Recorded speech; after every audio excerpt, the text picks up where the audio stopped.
Alhamdulillahi rabbil alamin wa bihi nasta'inu ala umuri dunya waddin. Assalatu wassalamu ala asrafil anbiya'i wal mursalin wa ala alihi wa ashabihi ajma'in. Allahumma salli wa sallim wa barik ala sayyidina wa habibina wa syafi'ina wa maulana Muhammadin sallallahu alaihi wa alihi wa sallam. Allahumma inna nas'aluka ilman nafi'an wa rizqan thayyiban mubarakan wa amalan mutaqabbalan walhamdulillahi rabbil alamin. Para jamaah yang saya hormati dan juga para santri semuanya, sore hari ini kita lanjutkan kembali kajian kita kitab Nasaihul Ibad. Kita lanjutkan pada bab yang menjelaskan 3 perkara, yaitu sampai pada makalah yang ke-13. Betul ya? Makalah yang ke-13 melanjutkan dari penjelasan makalah ke-13 yang belum selesai. Akan Habib bisa ulangi lagi isi dari makalah yang ke-13. Bismillahirrahmanirrahim. Al-maqalatu tsalitsata asyrata. Lebih al-maqalatu tsalitsata asyrata, maqalah yang ke-13. Anil Hasanil Basri radhiyallahu anhu, dari Al-Imam Hasan Al-Basri radhiyallahu an. Wa huwa min akabirit tabi'in, dan dia Imam Hasan Al-Basri adalah termasuk dari ulama kaum tabi'in. Imam Hasan Al-Basri mengatakan yang pertama, man la adabalahu la ilma lahu. Barang siapa yang tidak punya akhlak yang baik, tidak punya adab yang baik, la ilma lahu, berarti tidak ada ilmu baginya. Maksudnya adalah orang yang tidak punya akhlak yang baik itu, para jamaah dan para santri semua, dianggap dia seperti orang yang tidak punya ilmu. Habib Isa sudah jelaskan ya, panjang lebar, tidak Habib Isa ulangi lagi. Sekarang Habib Isa lanjutkan yang kedua, perkataan Imam Hasan Al-Basri, waman la sabra lahu, dan barang siapa yang tidak ada kesabaran baginya, la dina lahu, berarti tidak ada agama baginya. Barang siapa yang tidak ada kesabaran pada dirinya, berarti orang itu dianggap tidak mempunyai agama atau agamanya masih belum baik. Baik, apa ini maksudnya? Habib bisa jelaskan. Perkataan Imam Hasan Al-Basri yang kedua. Kalau yang pertama tadi, Imam Hasan Al-Basri mengatakan, barang siapa yang tidak punya akhlak yang baik, berarti dia sama saja dengan orang yang tidak punya ilmu. Setinggi apapun ilmunya, tetapi kalau akhlaknya jelek, maka tidak ada manfaatnya. Karena apa? Karena akhlak itu posisinya di atas ilmu. Dahulukan akhlak sebelum ilmu. Ini pesan kepada para santri semuanya. Yang kedua, kata Imam Hasan Al-Basri, barang siapa yang tidak mempunyai kesabaran, waman la sabra lahu, siapa orang yang tidak punya kesabaran di dalam dirinya, la dina lahu, berarti dia dianggap agamanya masih belum baik. Orang yang tidak punya kesabaran itu, para jamaah, berarti agamanya dia masih belum baik. Dia masih belum termasuk sebagai orang yang melaksanakan ajaran agamanya dengan baik. Nah, orang yang tidak punya kesabaran, yang dianggap dia seperti orang yang tidak punya agama atau yang agamanya belum baik itu, kesabaran terhadap apa? Dijelaskan oleh Imam Nawawi. Yang pertama yaitu ala tahammulil balaya, yaitu sabar terhadap menanggung bala. Orang yang sabar apabila mendapatkan ujian dari Allah, maka orang itu berarti orang yang agamanya sudah baik. Orang kalau agamanya sudah baik, para santri, para pendengar di rumah dan juga para jamaah, tiang niku nek agamane sampun sae, pada saat diparingi kalian Allah ujian niku mboten ngersula, ndak ngersula sama sekali. Dia akan ikhlas, dia ridho menerima. Karena apa? Dia yakin bahwasannya yang memberi ujian itu memang Allah. Dan dia yakin apabila dia mampu melewati ujian itu, maka dia akan naik kelas. Allah akan mengganti musibah itu dengan kenikmatan. Jadi mulai sekarang kita bisa menilai diri kita. Santri juga bisa menilai dirinya sendiri. Kalau kira-kira diberikan cobaan kecil saja sama Allah, sudah muring-muring apa enggak? Pada saat Allah ngasih ujian, nerima apa enggak? Ridho apa enggak? Bisa dinilai sendiri dirinya, bukan orang lain yang menilai. Nah, kalau ternyata kamu mendapatkan musibah dari Allah, kok ridho, ikhlas, berarti tanda-tanda diri kita agamanya sudah mulai baik. Tapi kalau tidak ada kesabaran terhadap musibah yang diberikan oleh Allah, ya sudah, jangan mengaku orang yang beragama dengan baik. Ini lebaran kurang berapa hari? Lebaran kurang 16 hari, 17 hari, 18. Loh, ini puasa hari yang keberapa sih? 13. Nah, berarti kan kurang 17 ya. Kok hitungannya beda-beda? Apa puasanya kemarin lain-lain mulainya? Ada yang 12, ada yang 13, kok aneh ini. Berarti puasa sudah dapat berapa hari? Lebaran kurang berapa hari? Lebaran itu identik dengan apa? Baju baru, alhamdulillah, ya. Identik dengan baju Maka kalau seandainya kemudian sampai Idul Fitri besok dirimu kok tidak bisa mendapatkan baju baru, maka apa sikapmu? Betul? Sabar. Maka nikmatilah baju lama yang kamu miliki. Nah, begitu. Coba Habib Isa besok akan lihat informasi, kira-kira ada ndak santri yang ndak dibelikan baju baru sama orang tuanya, kemudian ngambek keluar dari rumah. Coba nanti tak lihat. Ya, itu tanda yang pertama. Yang kedua, kita harus bisa bersabar. Kalau yang pertama tadi terhadap musibah dari Allah, yang kedua wa'adal khalqi, dan kita harus bersabar dari gangguan sesama manusia.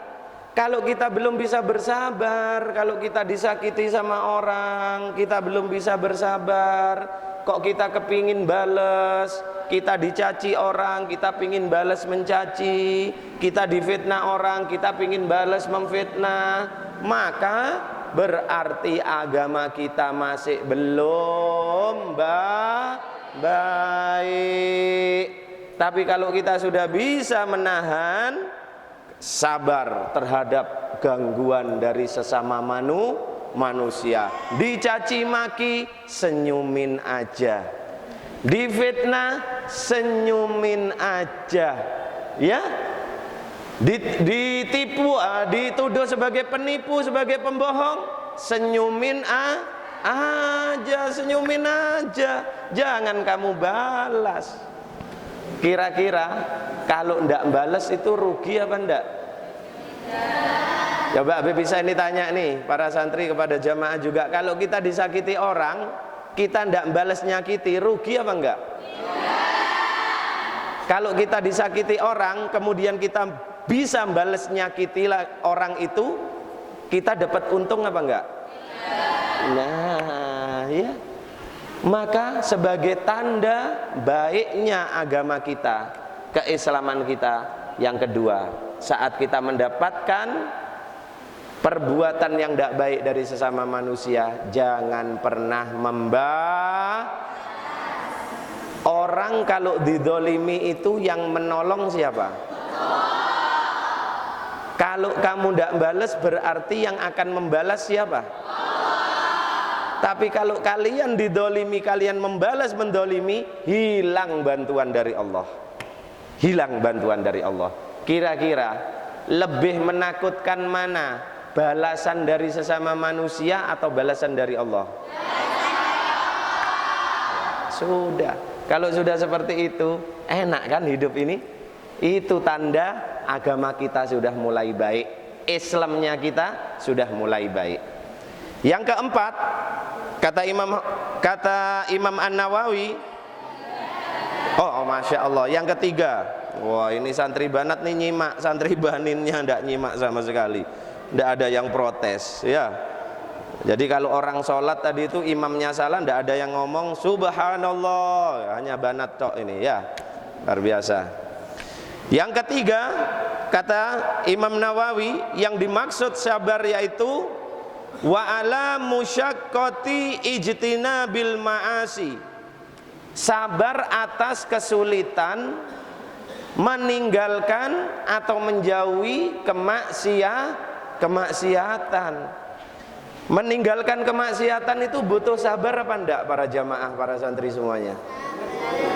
Butuh sabar apa enggak? Maksiat itu enak apa enggak sih? Habib bisa tanya, biasanya maksiat itu enak apa enggak? Enak. Kemaksiatan itu mesti sesuatu yang enak. Enggak ada kemaksiatan itu enggak enak. Kalau kemaksiatan enggak enak, yang barat itu enggak laku, tutup. Ya? Enggak ada. Namanya kemaksiatan itu semuanya enak. Santri suka enggak sama erok-erok? Kira-kira meninggalkan makan erok-erok itu butuh perjuangan apa enggak? Butuh perjuangan. Itulah yang dimaksud sabar. Maksiat itu enak, nikmat. Kalau enggak nikmat enggak ada maksiat yang laku. Makanya maksiat itu selalu laris. Fitnah itu enak apa enggak? Menggibah itu nikmat apa enggak? Nikmat ya. Nikmat menggibah itu. Makanya menggibah itu selalu laris manis. Seperti baksonya Bang Dopir itu ya. Laris manis. Menggibah.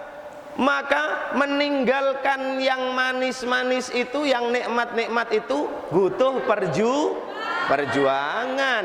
Maksiat itu enak, tapi menurut pandangan manusia. Maka untuk meninggalkan kemaksiatan butuh perjuangan. Nah, salah satu tanda seseorang itu bisa dinilai agamanya sudah baik pada saat dia mampu berjuang untuk meninggalkan kemaksiatan. Kesempatan ada dia untuk berbuat maksiat, tetapi dia selalu berusaha untuk tidak melakukan. Itulah yang dimaksud berjuang dalam meninggalkan kemaksiatan. Butuh sabar.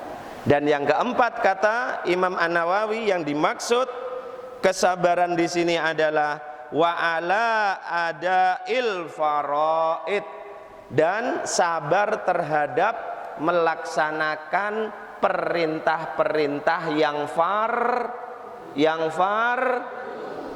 sholat 5 waktu fardu apa enggak fardu? Berat apa enteng? Sholat subuh itu fardu apa enggak fardu? Sholat berjamaah bagi seorang laki-laki itu hukumnya apa ya? Bagi laki-laki, wow, kalau wajib ya berat semua. Fardu kifayah. Bagi laki-laki, awas ada fardunya di situ. Bagi seorang laki-laki itu Pak, sholat fardu itu hampir-hampir menjadi wajib. Berat apa enggak? Para laki-laki, enggak tanya sama yang para perempuan. Para laki-laki, sholat fardu berjamaah itu berat apa enggak? Hah? Berat? Ya apa sampean, mampu enggak ini memikul? Loh, kalau enggak mampu, enggak sanggup, ganti kelaminnya. Jangan jadi laki.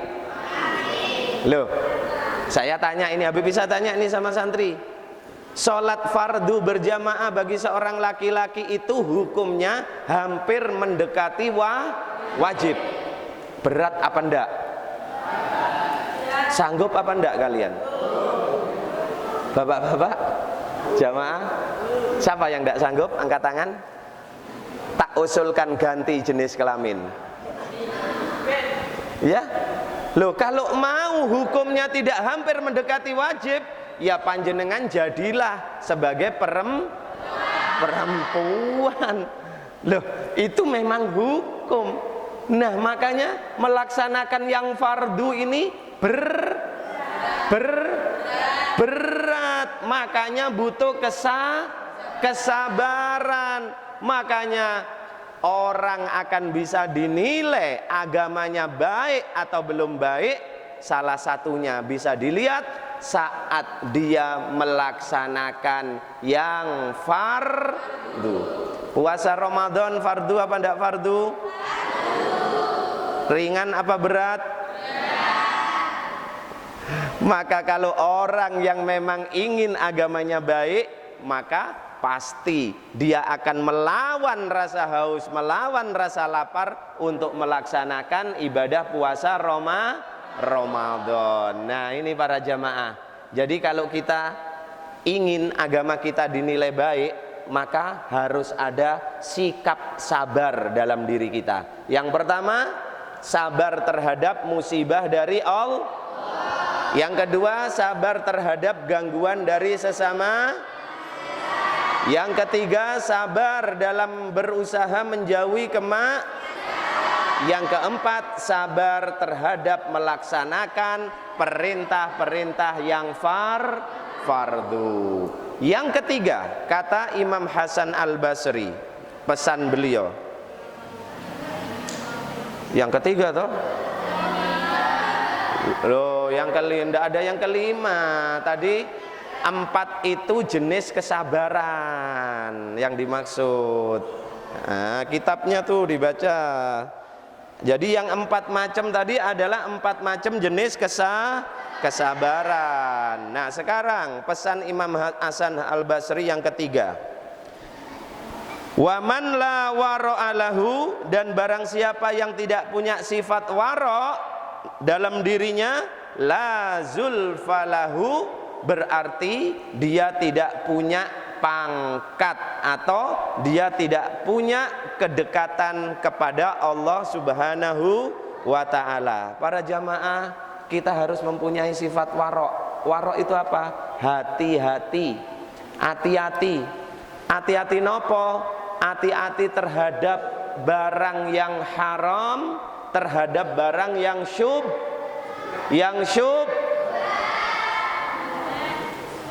al halalu bayyinun, yang halal itu jelas, wal haramu bayyinun, dan yang haram itu juga wa ma bainahuma mutasyabihat, dan di antara keduanya, di tengah-tengah itu sing remeng. Dadi lek remeng-remeng niku wonten tengah. Ya, remeng-remeng itu ada di tengah posisinya. Yang halal jelas, yang haram jelas, yang di tengah-tengah remeng-remeng. Niku jenenge syubhat. Nah, Imam Hasan Al-Basri berpesan kepada kita, maka kita harus punya sifat wara'. Jangankan kepada yang haram kita harus hati-hati, kepada yang syubhat saja kita harus hati-hati. Kalau yang haram, jelas itu haram, jangan hati-hati lagi, tinggalkan. Tetapi yang syubhat, kita harus hati-hati. Karena apa? Bisa jadi yang syubhat itu menjadi haram. Contoh, jalan-jalan kok tiba-tiba nemu dompet di pinggir jalan, diambillah dompet itu. Maka hukum menemukan dompet itu apa? Hukum menemukan dompet itu apa? Ya, syubhat. Kamu buka dompet itu, maka di situ ada KTP-nya. Siti. Oh, tahu. Rumahnya di situ. Maka walaupun sampean tahu, tetap dompet itu sampean simpan, uangnya sampean pakai jajan. Hukumnya dari syubhat berubah menjadi hati-hati dengan yang syubhat, ya. Hati-hati. Nah, salah satu tanda baiknya agama seseorang, dia punya sifat warok, hati-hati, waspada. Jangankan kepada yang haram, kepada yang syubhat saja dia waspada. Fahim tum? Baik, makalah yang ke-13 sudah selesai. Sekarang kita lanjutkan, para jamaah, para santri. Makalah yang ke-14, Al-maqalatur rabi'ata asyarata. Makalah yang ke-14. Ruya, telah diriwayatkan, anna rajulan, sesungguhnya ada seorang laki-laki, min Bani Israel, dari kaum Bani Israel, kharaja ila talabil ilmi, dia keluar untuk menuntut ilmu. Fabalagha dzalika nabiyahum, maka sampailah berita tersebut kepada nabi mereka. Faba'atha ilaihi, lalu nabi tadi dari Bani Israel mengutus seseorang untuk memanggil si pemuda tadi.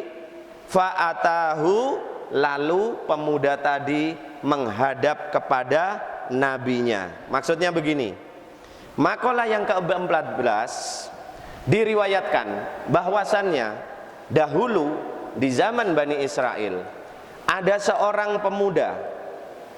Pemuda ini dia mempunyai niat untuk keluar dari kampungnya, pergi dari desanya dalam rangka untuk menuntut ilmu. Biasanya kalau orang, ya ibaratnya mondok lah, ya ibaratnya mondok. Biasanya kalau ada anak mau mondok itu tonggone wis weruh kan biasanya, ya beritanya nyebar wis, wah si fulan mau ke sana, si fulan mau ke sana, nah, gitu kan. Nah, berita tentang si pemuda yang mau mondok ini keluar dari desanya itu didengar oleh nabi. Pada saat itu ada nabi Bani Israel. Akhirnya nabi ini kemudian mengutus seseorang untuk memanggil pemuda tadi. Lalu pemuda tadi menghadap kepada seorang nabi Bani Israel tadi.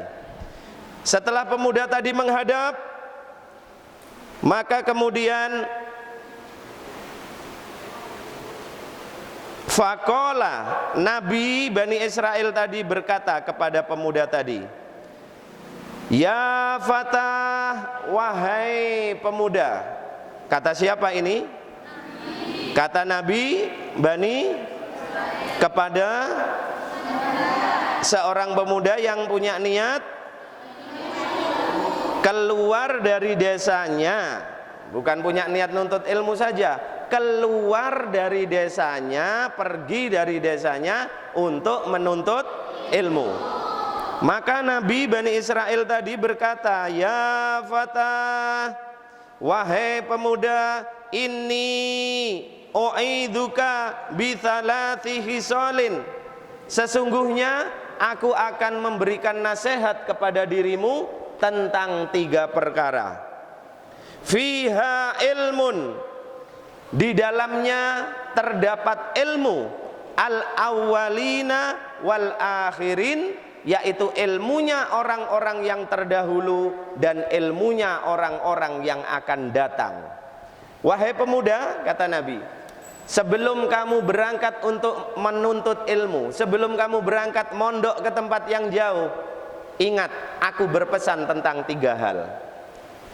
Yang di dalam 3 hal ini terdapat ilmunya orang-orang yang terdahulu dan orang-orang yang akan datang.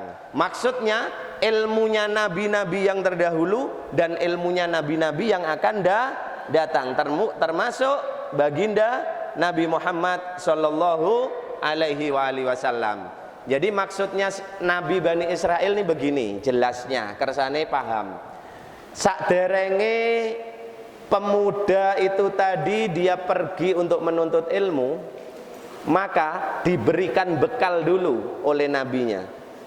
Wahai pemuda, aku berikan nasihat tentang 3 hal. Kalau kamu bisa menguasai 3 hal ini, 3 perkara ini, berarti kamu sudah memiliki ilmu para nabi yang terdahulu dan para nabi yang akan datang. Wah, hebat ini. Hebat. Berarti 3 hal ini yang akan disampaikan ini ilmu yang luar biasa. Nah, dengarkan nih para santri, juga para jamaah, karena ini ilmu yang luar biasa. Maka kata Nabi Bani Israel tadi kepada si pemuda tadi, yang pertama, khafiyallaha fis sirri wal alaniyah. Ini yang pertama.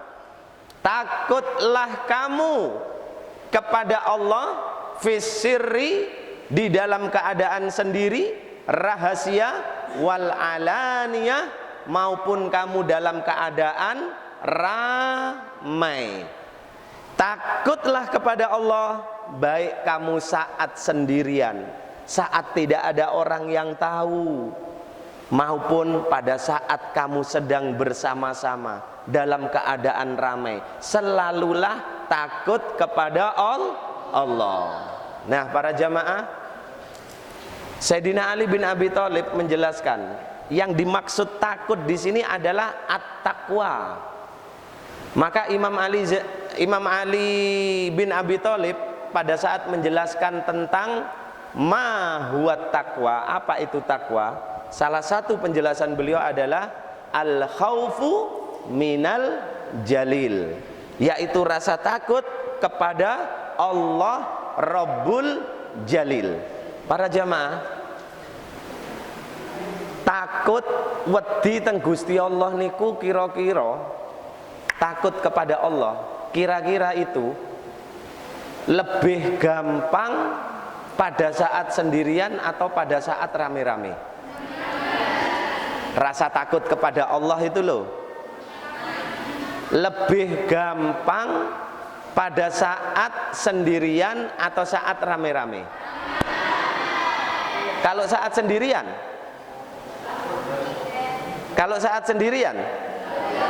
nggak ada orang yang lihat, cuma hanya ada sampean sama Allah, cuma ada santri sama Allah, ustadznya nggak ada yang tahu, temannya nggak ada yang tahu, betul-betul saat sendirian. Kira-kira saat itu muncul nggak rasa khaufun minallah, rasa takut kepada Allah? Hah? Wah, susah ya. Susah gimana? Lihat kalung emas, ya Allah, 20 gram ini. Ini beratnya 20 gram. Aduh, musim sepi ini. Kira-kira enggak ada orang. Kalau aku ambil enggak ada yang tahu. Aku bawa ke pasar langsung jadi 10 juta lebih nih uang. Nah, kira-kira pada saat seperti itu apa yang dilakukan? Khaufu minal jalil, berat ya, berat rasa takut kepada Allah pada saat sendirian. Tapi kalau saat rame-rame, gampang. Yang susah itu rasa takut kepada Allah saat sedang sendirian fisirri. Nah, orang kalau sudah bisa mempunyai rasa takut kepada Allah saat dia sedang sendirian, itulah tanda bahwasannya dia adalah orang yang mulia. Nah, jadi kalau menilai orang, ini Habib bisa nih, mohon maaf ya, pakai begini ya. Waduh, kalau orang yang baru kenal paling orang yang baru kenal ya, subhanallah, orang soleh ini. Batinku keliru kan. Ya. Jadi menilai itu jangan saat rame-rame begini. Kalau rame-rame wis ketok patenge kabeh wis ya. Ketok kabeh. Tapi menilainya pada saat dia sendiri. Nah, itulah aslinya seseorang. Yang kedua, kata Nabi Bani Israel tadi kepada si pemuda tadi, wa amsik lisanaka anil khalqi. Hei pemuda, jagalah lisanmu anil khalqi, dari orang lain, dari manusia yang lain. La tadhkurhum, janganlah engkau mengucapkan kata-kata kepada mereka illa bi khairin, kecuali adalah perkataan yang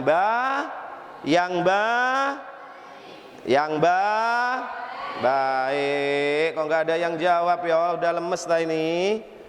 Sudah hampir loh, ntar lagi 15 menit lagi ya.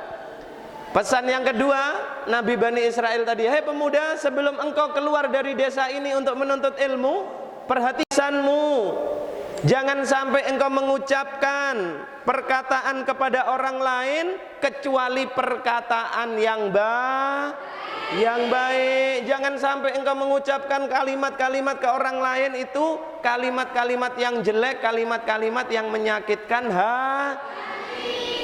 Para jamaah, semerap panah, tahu panah? Panah itu ada busurnya, ada anak terus ada tempat menyimpan anak. Kata-kata yang kita keluarkan itu sama seperti anak panah. Sekali kita mengucapkan sesuatu, berarti anak panah itu sudah kita lepas. Pada saat anak panah sudah kita lepas, tidak mungkin anak panah itu akan kita panggil kembali. Ya Banda? Sekali kita mencaci maki seseorang, maka orang yang kita caci maki itu akan sakit hatinya. Dan rasa sakit itu tidak akan bisa dirubah lagi, tidak bisa ditarik. Tidak ada dalam rumus anak panah sing sampun dilepasaken kemudian dipanggil lagi, ditarik lagi, tidak ada. Maka anak panah yang sudah lepas, dia akan tetap lepas. Omongan yang sudah kita keluarkan tidak akan bisa kita hilangkan kembali. Para jamaah, para santri, tahu ya gelas ya? Gelas itu terbuat dari pada saat gelas itu Habib Isa lempar, pecah nggak? Pecah? Ya. Maka pecahan kaca tadi, misalkan pecahnya segini-segini, masih bisa ndak Habib Isa toto atur lagi sehingga terbentuk gelas lagi? Bisa. Masih bisa. Ya, masih bisa. Tetapi apakah gelas itu adalah gelas seperti semula sebelum pecah? Maka pecahannya, bekasnya itu tidak akan bisa hilang sampai kapanpun. Makanya hati-hati menyakiti hati seseorang. Hati-hati para suami menyakiti hati istri. Hati-hati. Suatu saat sampean minta maaf, dimaafkan sama istri sampean, tapi maafnya itu tidak akan bisa menghilangkan kesalahan sampean. Tetap akan diingat seumur hidup. Sama seperti gelas yang sudah pecah, kita atur lagi, kita tata lagi, dia berbentuk gelas lagi, tetapi gelas yang penuh dengan retakan-retakan. Hati seorang istri akan tetap retak. Ya. Makanya laki-laki jangan gampang-gampang nyakiti wanita. Sekali wanita itu hatinya retak, pecah, bisa kamu sambung, tapi retakannya tidak akan bisa Kalau laki-laki bagaimana? Ya, kalau laki-laki itu karena lebih banyak pakai jarang pakai hati. Jadi laki-laki itu kalau sudah mengatakan iya aku maafkan, betul-betul dimaafkan, gak ingat sudah kesalahannya yang dulu. Tapi kalau wanita jangan coba-coba. Ya, kesalahan 10 tahun yang lalu sudah dimaafkan, masih ingat. Karena apa? Retakannya itu tidak akan bisa hilang. Hati-hati ya fata, wahai pemuda. Sebelum engkau berangkat menuntut ilmu keluar desamu, jagalah lisanmu. Karena omongan kita seperti anak panah yang kita lepaskan. Sekali lepas, tidak akan bisa kita tarik kembali. Hati-hati, jangan sampai ucapan kita menyakiti orang lain. Orang yang hatinya sudah tersakiti oleh kata-kata kita tidak akan bisa terobati. Begitu sulit terobati. Oleh karena itu, pikirkan dulu sebelum bicara. Ojo asal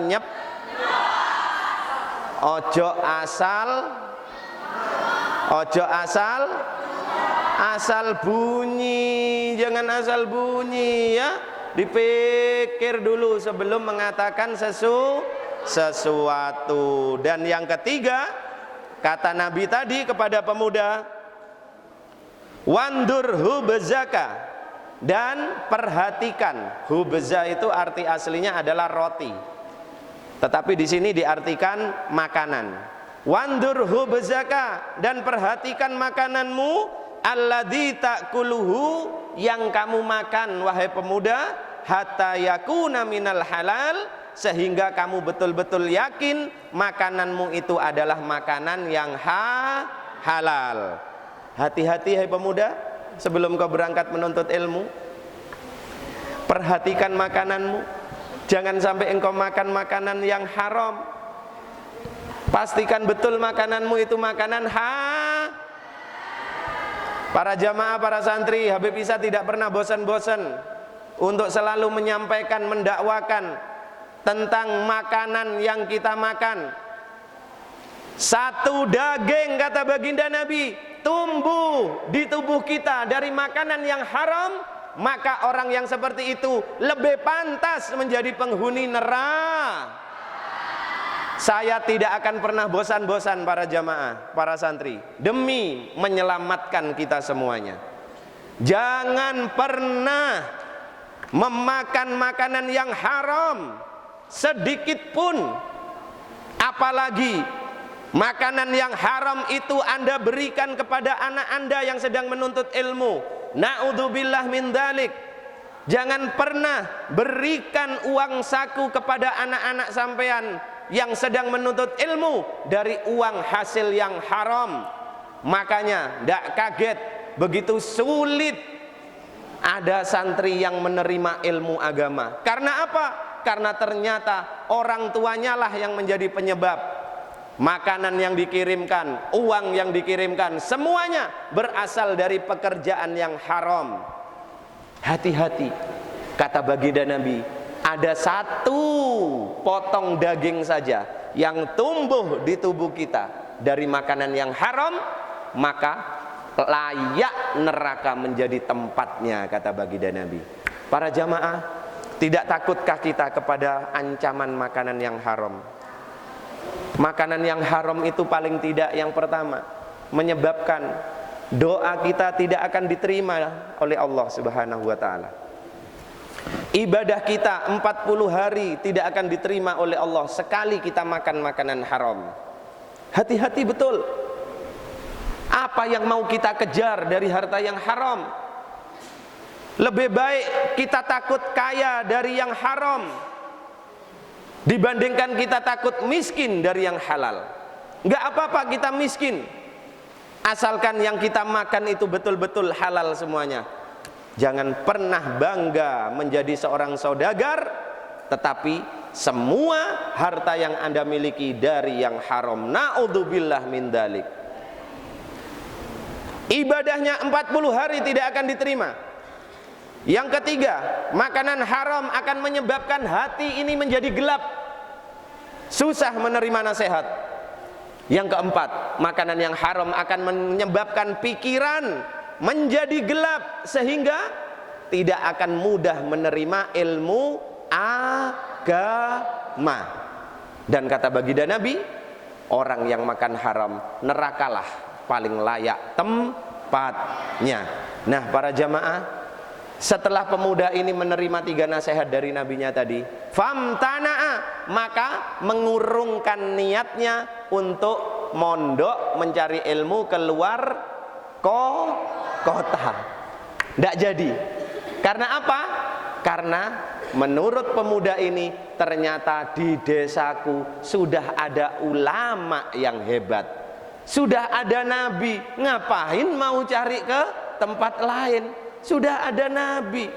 Lah ini menjadi pesan ini bagi kita panjenengan para jamaah yang punya anak. Kalau di desanya sampean, di daerahnya sampean sudah ada ulama yang betul-betul ulama, yang mumpuni ilmunya, yang baik tingkah lakunya, yang soleh, ngapain?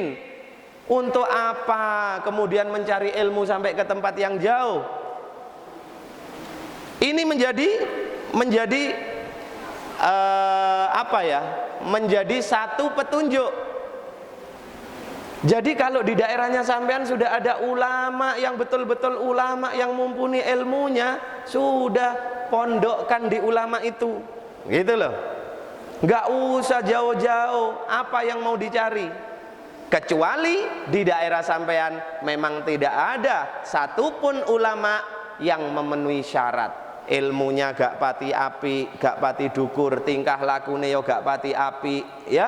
Nah, kalau begitu silahkan. Tapi selama sudah ada di daerah sampean, ya kan, sudah cukup di sana, ndak usah jauh.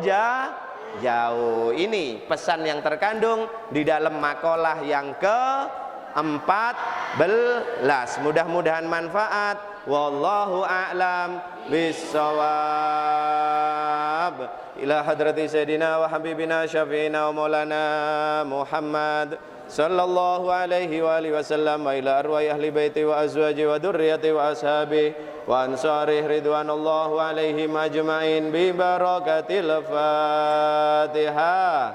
A'udzu billahi minasyaitonir rajim. Bismillahirrahmanirrahim. Alhamdulillahi rabbil alamin, arrahmanir rahim, maliki yaumiddin.